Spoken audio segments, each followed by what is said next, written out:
Welcome back to Hanna Worldwide and Friends, the podcast about living abroad. Thank you so much for listening again and for all the support. You can find this podcast on Spotify, Google Podcast, Podcast Index, iHeartRadio, Podchaser, Deezer, and PlayerFM. Please make sure you hit the bell if you want to be notified for the next episode. And you can also find this podcast on its own webpage under buzzsprout.com.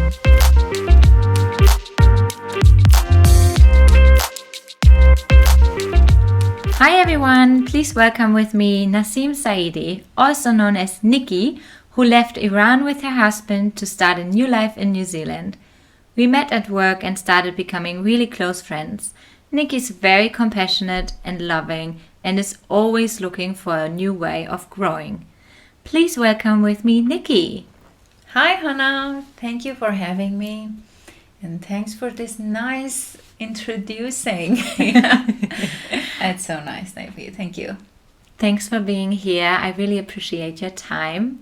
And welcome to the show. Thank you, my pleasure. So let's dive right in. What was the reason for you to leave your country? Why I left my country?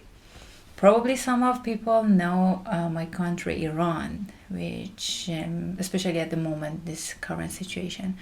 Well, the reason I left my country a couple of years ago, about 5, main reason was prosperity, which has different meaning in Iran and other countries. The prosperity meaning in Iran is not just about economical situation, it's not just about education or something like that. It's about a kind of isolated country due to the sanctions and less opportunities to be in contact with other countries.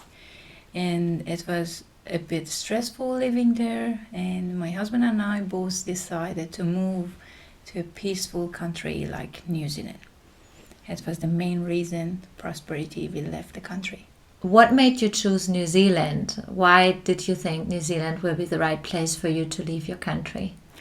Honestly, the first time my husband called me and said, he called me, I was in a meeting at work, and he just called me, I rejected, and he called again, I rejected. I said, oh, this is something important, I should take that call. Then, when I answered, he asked me, will you come to New Zealand with me? And I said, well, I'm in the middle of a meeting, why he is asking this? He said, yes, I will come. And then I back to the meeting and continue my work. Well, when I back home at night, he said, okay, I said yes to one of the opportunities in New Zealand. And at that time, I had no idea how is New Zealand and how was everything here. Yeah, so it was Ali, your husband, who kind of had that idea. But have you ever talked before about moving to another country, or was it out of the blue for you? No, we already decided about moving to another country, even immigrate to another country. And at first it was my call because I had the PhD opportunity in Italy, one of the university in Milan. And then I went there, it didn't work because my husband, he already finished all the education and he was working as a lecturer back home in uni. And Italy wasn't good, still isn't good option for him because, first of all, it's language. So we had to learn Italian, and English is one of my favorite languages. So, the other thing was job opportunities, which in Italy for Ali and myself, there is not that much job opportunity. So one of the professors from Auckland University, he told my husband, New Zealand is gonna be your heaven, kind of, because of his major, and his, as you know, he is water engineer. in hydraulic, actually structures engineer, something like that. I don't know what he's doing. Then, he got opportunity here in New Zealand, and we moved here.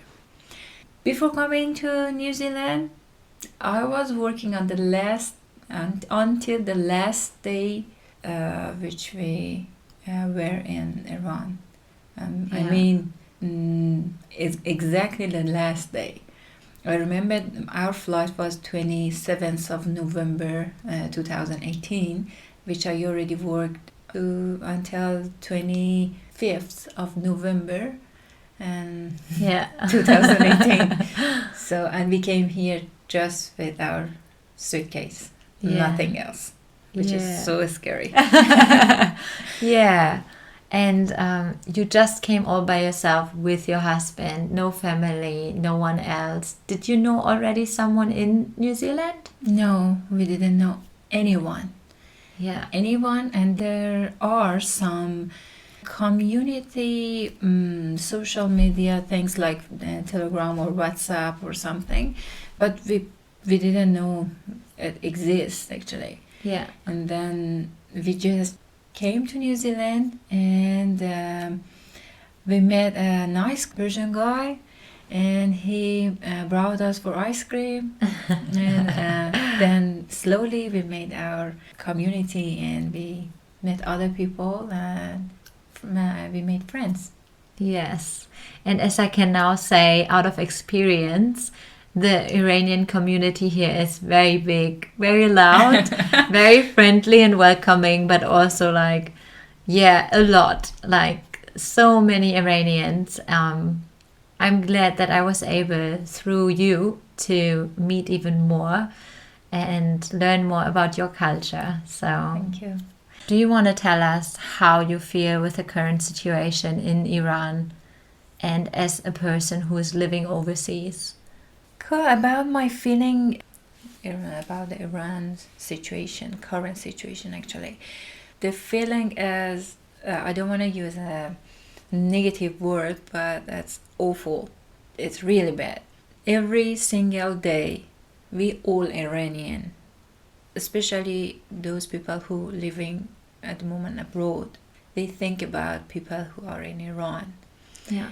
And yesterday, the Iranian currency decreased again dramatically comparing with US dollar. Every 50 rial, Iranian rial, now is just $1. For example, you bought a loaf of bread with $5 and the other day wake up and buy it for more than 100. Wow. This is disaster. Yeah. People are not happy about the economical situation. It's not easy for them to cope with that. You know, how they can afford life expenses. They earning real, but they expending dollars. Yeah. How? And I feel really sorry for some people who live there and they cannot afford even the routine expenses. So the thing is happening over there is not just about our government. It's about whole the world, which makes me upset sometimes. I was working in pharmaceutical company before coming to New Zealand. Well, every day there was a kind of announcement from US, or on that time Donald Trump was president of the USA, and it was new sanction against Iranian. Just some of them, which is just for people, make their life really hard. For example, for sick people, they need some medication.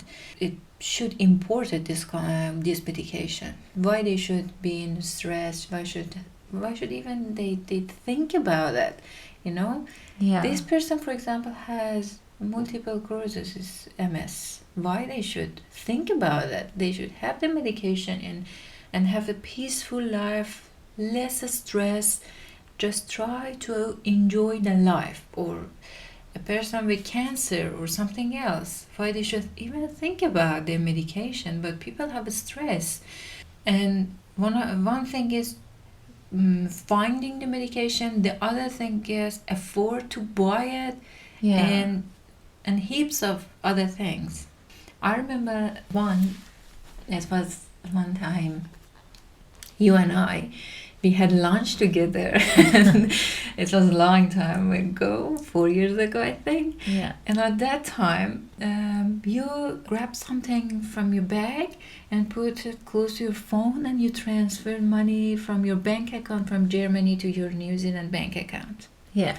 So I was looking at you, and you did, and said, "Oh my goodness, something like this can happen for it can be easily accessible for anyone. Why we are not like that?"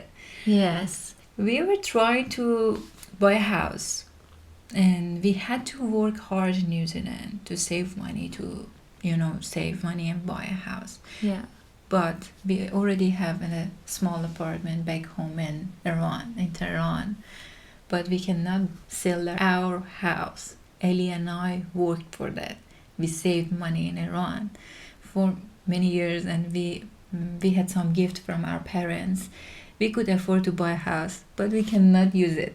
Yeah. How I can explain it for you? Imagine you have a house for $1 million here in New Zealand. Yeah. And all of a sudden you decide to go to, for example, Australia or Germany. Yeah. And you will go there.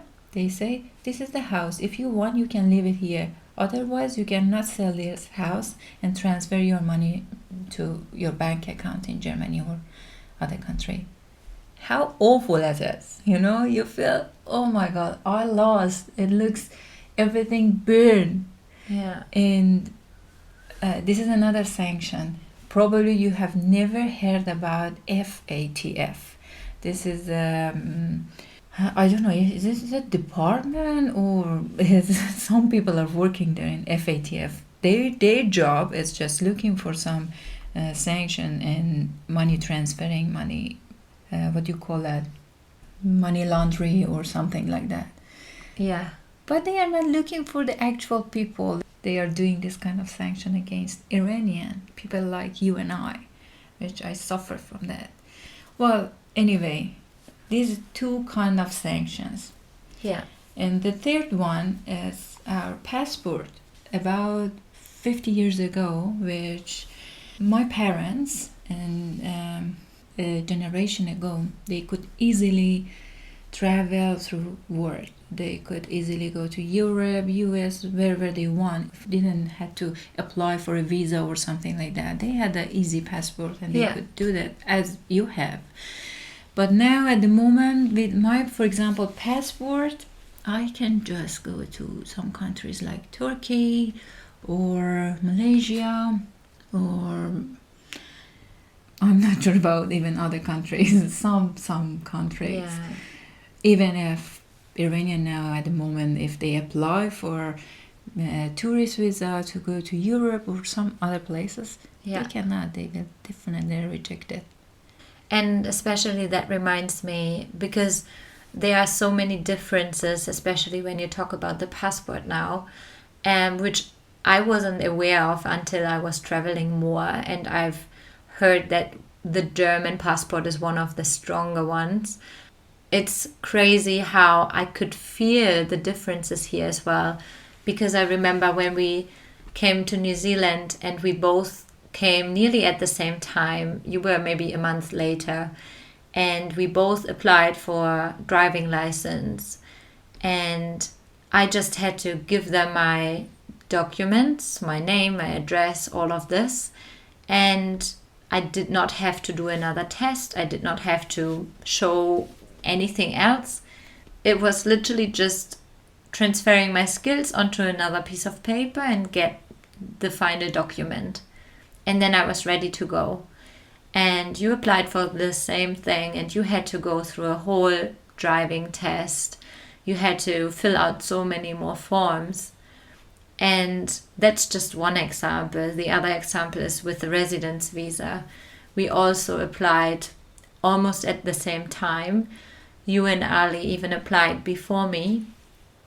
And because of your nationality, because of the country you are coming from, it took even longer. I got my residency before you did because they needed to do this whole safety check, and the security check was taking so long, and they really take it serious. It's really like a boundary for people to get what they need and what they want. Like, some people get rejected at that stage, not because they have done something really horrible, but just because there might be some documents missing and it's not 100% proving that you have never done anything, and it's just very different. And to see that firsthand with me coming in, having the German passport, and just be like, okay, I'm here, what do I need to do? Okay, I just transfer it. Okay, I just fill it in and get it done, and also quicker, made me understand how privileged I am. And what I love about living here is getting to know all these different cultures, different countries, and learn so much, and being grateful for what I have and what I have not experienced. And to sum up what you said, all the difficulties your country is experiencing, all the sanctions coming from the US or from Europe itself, like from different countries. Yes, there is a lot going on which is not okay, but this is not coming from the people who live there. Exactly. And the sanctions mostly are impacting the people who live there. So that's what's really hard to see as well, because now, since I know you, I'm knowing so much more about your country as well. And I would love to see the country, but with the current situation, it's just not quite safe. It's really sad to see, and also to realize how different people are treated because they are from different countries. Exactly. Yep. Everything you said about driving license, about passport, about residency visa, everything is correct. And well, my mom always says everything has a reason. And well, sometimes you say yes, maybe she's true, but sometimes it's really bothering you. For driving license, I was on that age when I applied for New Zealand driving license. I was 28 or 27, which I already was driving since I was 18, so I had enough experience without any mistake or without any accident. So I was a good driver, but I had to do everything. But when I talk about isolated country, that means Iran. This is the meaning of isolated. This is the meaning of, you cannot grab your backpack and let's go and travel and, explore the world. This is all about, just if you want to do something, you always should think about the next step. And you've been in Iranian community, you've met my friends. All the Iranian community here, they are highly educated, highly.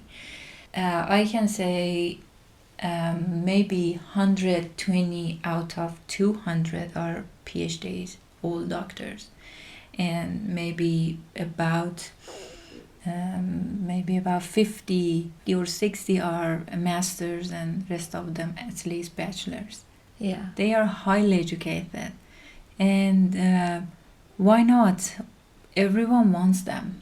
They have a category in residency visas called skilled migrant. Yeah. What does that mean? My husband, as a case, my husband has 2 PhDs, hydraulic engineer and hydraulic designer and water engineering, and highly demanded. And myself, I got my bachelor in microbiology and master's in medical genetics. We already, our government actually already paid for us. We grew up with that kind of, our family paid for us. We grew up, and it was the time they could use us. They could use our knowledge, they could use their skills. But because of that isolation and that prosperity and all the things, economical situation, we preferred to immigrate. And all these 200 people I told you, most of them, they had same reason. Yeah. If all the situation was same as Germany, Iran was a country like Germany, I'm sure the community wasn't that big. And it was less people living here. They would travel, but just traveling. Yeah. They would then choose the other country to leave. Who wants to leave the family? Who wants to leave all the attachments? Less people choose that. Most of the people prefer to back to their own comfort zone, or everything they love. Yeah. But we left everything. The sad point, as for example, our parents, my parents have one daughter and my husband's parents have one son. It is really sad to say, hey, you go and you make your life and we are happy for you if you're happy. But most of the parents, honestly, they want to see their kids growing. They want to see their children or their daughter, their son, they are successful, or they want to see their grands. But everything has a reason. Mom says, I've learned from all these experiences, I learned to be a fighter for everything, to try. I'm always thinking about the next step, trying to be organized and think about what should I do. And I find New Zealand super calm, less stressful. I love here. When people talk about stress, sometimes I think they don't have idea about the meaning of stress. Even they don't know what does it mean. They are just saying stress. No, there's no meaning. I cannot see any stress. The thing I can see in New Zealand is just beautiful beaches and this just cool people going to work, or I don't know, just they are just thinking about weekends. When the first question Monday morning is, how was your weekend? The last question Friday, they say, what's your plan for weekend? This is two funny things. I thought, oh my god, they are just thinking about having fun. Why not? These are people from New Zealand. Why not? I love this kind of lifestyle. And I'm thankful to my parents. They encouraged me. They told, go and grow, go and make a peaceful life. Yeah. Just try to be out of the news. This is the point. And I think we both know how hard it is for the parents to actually see their kids going. And no matter what reason, I'm sure your parents would be way happier if the situation in Iran would be better and they could have you back, rather than seeing you go and needing to be happy for you, because obviously they want the best for you, but it must be just the hardest. And I know for my mom, she never says it because she knows it's hard for me too, but she suffers, and definitely parents want their kids close, always. Exactly. Yeah. What I would love to dive in a little bit deeper is, you have mentioned that your parents before, when they were younger, that Iran wasn't always like this. And I would love to dive in because I have not been too deep into the history of Iran, and therefore I'm not knowing too much about it. But I think a lot of people don't really know that Iran wasn't always like that, and a lot of people have that idea of Iran being beautiful but dangerous and isolated. Can you tell us a little bit more about how it used to be and how it became, and what Iranians actually want to stand for, and what you would say the culture of Iran is. About history of Iran, that's super deep. Probably we need 3-4 episodes just for this question. Yeah. Long story short, I should say, Iran was open country. Not super high tech or something like that, but it was growing so fast.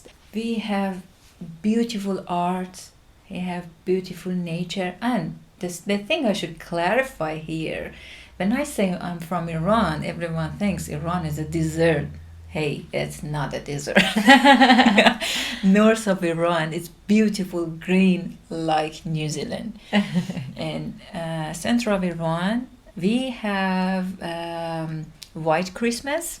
Ooh. Beautiful, yeah. And we have warm summer and beautiful, colorful autumn and amazing cool weathers and spring. Yeah, this is my hometown. I can hear the laugh. Yeah, it's amazing. And the south of Iran, it's a bit warmer than north, and we have beautiful beaches. It's super beautiful but warm. We have some palm trees, which is amazing, and beautiful, crystal clear water, and surround our islands like Kish Island and other islands. So, this is Iran, and probably you've heard about Persian cat and Yes. the game Prince of Persia. Oh yeah. This is all explain Iran. And my country is shaped as like a cat. This is the reason they say Persian cat, and everything Persian is. And the map looks like a cat with two things. And then, this was about the geography, and it's located in the center of the world, easy access to Europe and easy access to other parts of Asia, and access to seas, ocean, perfect location. And about our ancestors, we are from Oriya, and as you are. And deep history, we have a beautiful, not one actually, a couple of castles from 2000, about 500 years ago. And it's as incredible, as amazing. You should travel and go see the amazing sculpture and all the things, all the buildings by your eyes. I cannot explain in the word. And whole history, everything nice, but the reason at the moment it's not as beautiful as before, and it's not as good as before, as all about, as I said, resources and location and all the petrol, oil, and all the gas and everything it has. It's a rich country, and everyone wants a peace. So that's the reason it's not, as good as before. Yes. What was really interesting for me was that your parents didn't have to wear a hijab before. Like your mom, everyone was just wearing everything open. Like there was no rule about the clothing. Everything was really free. And that was something which I didn't know about, and which was super interesting, because my limited knowledge about the country was more thinking that this was the history and people were wearing a hijab, and that's just their religion and how it is. And now learning that it wasn't like this before, and the country wasn't that isolated before, and the passport was a better passport before, and you could stronger, it was stronger, and you could travel, and your money was worth more. It's like really interesting, especially for me, because I didn't know about that before. We are not that religious, as I said, but we believe something. We trying to be more respectful to other people, and we're trying to respect all the religions and not just Islam or Christians or everyone actually, and we trying to respect and environment, and we believe humanity, and this is, I think, more important than being religious. If someone believes this, they can respect everyone. Yeah. What I can hear from you saying is what you would wish for Iran is to be part of the world again and to have other people come to Iran to enjoy the beautiful scenery, the landscape, the culture, the art, the people. And I can just say from the people I have met here, everyone is so open and friendly and welcoming. And I can just imagine it would be great to one day have Iran as beautiful and open again, so that you are feeling proud again of your country, that you can say, okay, I want you all to come and visit my country and I show you around, because I could hear how much you love it, and it must have been really hard for you to leave it behind as well. Exactly, yeah. I would love to invite my friends from other cultures, other nationalities to my hometown and host them. And it would be amazing to travel through Iran with them and just enjoy. All my friends from New Zealand, you, Nick, and all my friends and from other nationalities. I would love to bring them with myself, invite them, and I know it's gonna be kind of amazing feeling for all of us, for myself, to having an open country to the world and having every other nationalities in my country, and just see them, they are enjoying and having stable economy. Yeah, that would be awesome. I would be definitely very keen on seeing all your places, and you talk so much about how beautiful Iran is, so I definitely am going to take that offer. Yeah, so I was wondering, because we know each other for 4.5 years now as well, Yeah. and I have seen you going through so many tough times here as well.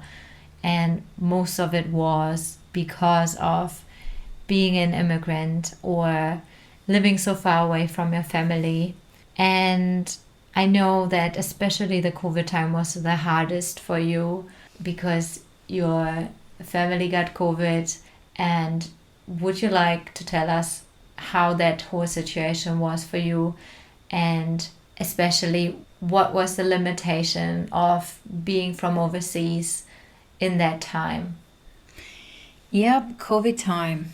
It was a kind of bad experience for all the world, actually, including myself. Well, my dad, my parents both, they got COVID. And when the COVID just came, born actually. And well, my dad doesn't have a kind of a stable health situation, because he already had a open heart surgery about 10 years ago, so we should be always careful about him. Anyway, he got COVID, mom got COVID as well, and the first 2 days was fine. My brother brought my parents to his own village house outside of the city, kind of batch, to having fresh weather and gardening and doing some, having peaceful time and rest to recover. Yeah. But after 2 days, he felt that he's not good. They brought him to hospital, and he stayed in normal COVID people station kind of room for a day, and then after that he got worse, and then went to coma for months. And when I talked with my youngest brother, he was crying. He's younger than myself, but he's 25. Anyway, he was crying, the man actually, behind the phone, and said that, God, Dad is in coma. Well, sorry. It's okay. And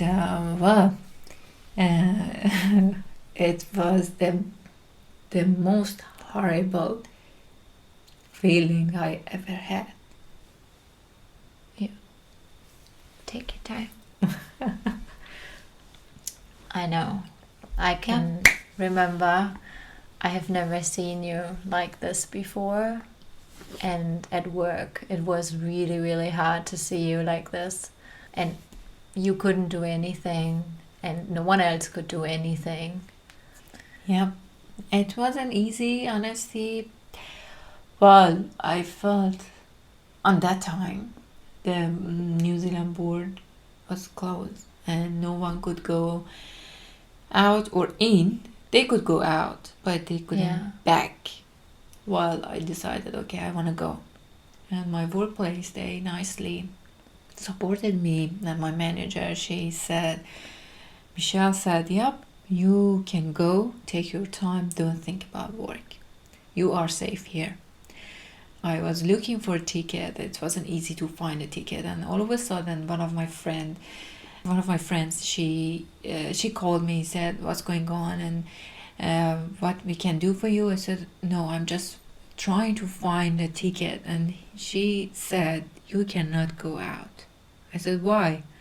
She said, "Because you applied for residency." I said, "Okay, we applied, my husband and I both, for residency. And why I cannot go abroad?" Said, "Because if you go, the residency progress will stop. They will stop everything until you back to the country." And my husband and my husband and I both, we were in one application, and if I would go, his residency application would stop as well. Yeah. And my mom, at that time, she asked me, just, if you back to country, you cannot change anything. Your dad is in coma, and we are just updating you every minute. And what you want to, if imagine you are here, you want to stay behind the door. They don't even let you go in the hospital, and because full of people with COVID actually. And I remember I was crying and I didn't sleep for a couple of days. Yeah. Really didn't sleep. And I was just thinking and just talking with Dad, and even texting him, sending him some message, say, "Hey Dad, you should wake up. I will come and visit you." Sorry. And yep, it was all the 10 days was like that. I didn't go to work. I stayed at home. It even affected my friends and my husband as well. Because of the time differences, 10 hours difference between New Zealand time and Iran, I was all the nights awake and talking with my brothers and getting updates. Well, and after 30 days spending almost a month like that, and just finding some medication with the sanctions. Yeah. It was really hard to find some medication. Special medication, not everything which is producing in Iran, it's fine about that, but some special one is not easy to find. My brothers, thanks to them, I really, really love them and say thank you. They saved my dad. My dad woke up unbelievable. It was miracle. Yeah. It was really miracle. And even when he woke up, I couldn't believe it. So it's not real. It's how I can say thank you. How I can say thank you to universe, to God, or to whatever you believe. I was super happy, and it was one of the best day in my whole life. And he had some weaknesses, but he recovered. And I promised him I will make it. I want to come and visit you. I promised him, and I did. Yes. Yeah. And he, in my conversation, when he was in coma, in my conversation with him, he already promised his little daughter to wake up. And he did. Yes. He's a strong man. I'm so happy for you. Thank you. And I remember that time, and it was so horrible to watch you going through this and not being able to do anything. And as an immigrant myself, and at that time I was waiting for my residency too, I knew what it means to not be able to go overseas, not be able to see your family if something happens. Luckily for me, nothing bad happened at that time, but knowing you just can't go back, and especially when your dad is so heavily impacted, you don't know if you will see him again, you don't know if he will make it, not being able to just go. And I know you were really close to just buying a ticket, going over, and not caring what will be the impact on you leaving. Exactly. But you were so strong in staying because you knew what an impact it has, that it would stop your application, and that it has a major effect on your life here with Ali. But I mean, obviously everyone would understand if you would just go. And yeah, I know that this is one big thing for immigrants, especially during COVID, that you couldn't just go, you couldn't just leave, no matter what happened at home. It was nearly impossible. You either had to go, but then you risk not coming back again. And especially if you have built your new life in New Zealand, not coming back to New Zealand wasn't an option as well. So Yep. That was probably one of the biggest sacrifices you had to make. And I'm just so very grateful that this year, just a few weeks ago, you finally made it to see your family, and I couldn't be happier for you. Thank you. And seeing all these photos as well, so that was really my highlight as well. So, Thank you. Every time at the end of our episode, we are having the quick 3 questions, which are just answered in one word or one sentence. And I would love to hear from you. Which country would you choose if you would decide to move abroad again? Okay. Sorry, I'm not sure about that, but I like this part of world which is peaceful. I don't want to go abroad again. New Zealand. Can I choose a city in New Zealand? Yeah. If I want to go abroad again, I would go to London, UK. London, UK. Yeah. I see. I have been there just for the very first time last year. And I have to say, good choice. I really liked it as well. I think if I have to choose again, that would be a potential as well, yeah. Nice. Well, we can again. If you want, just let me know before. I have a long process for it. Yeah. True. Okay, number 2. What do you miss the most from your home, Iran? At the moment, just now, my family's hug. Yeah. I feel you. Okay, and number 3. What do you love the most about New Zealand? I love New Zealand beaches. Amazing. Especially with the sky.